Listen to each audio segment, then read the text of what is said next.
Shan, Liu Feng.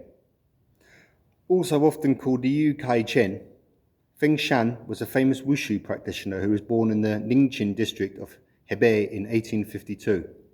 Almost as soon as he was able to walk, his parents ensured that he was trained in Wushu.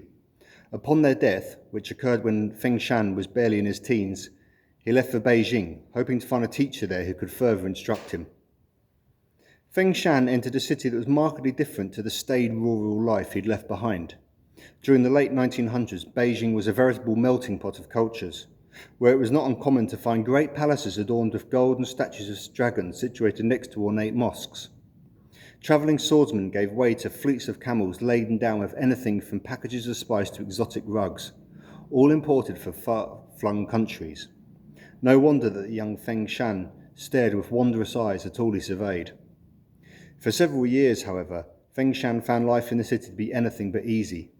He took on a number of jobs, none of which paid him anything more than the bare minimum he needed to survive.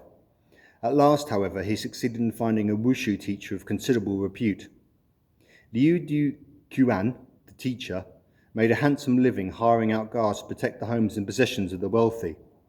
Given that China was at this time infested with bandits, such protection was something of a necessity.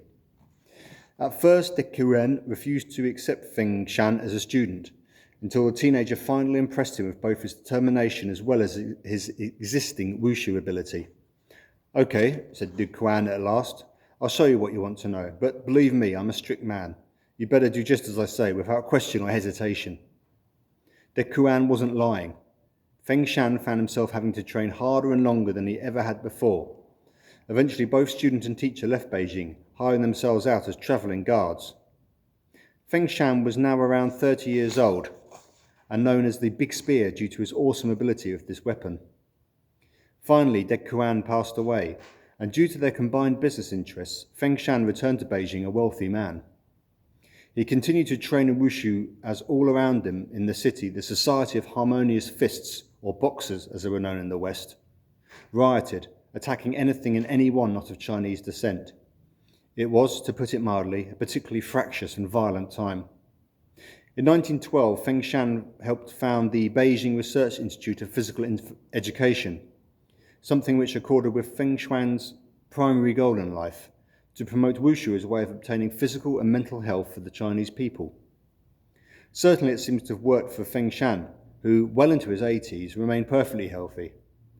And until the day he died, he preached that just 3 things were essential for the successful cultivation of Wushu: practice, time, and insight.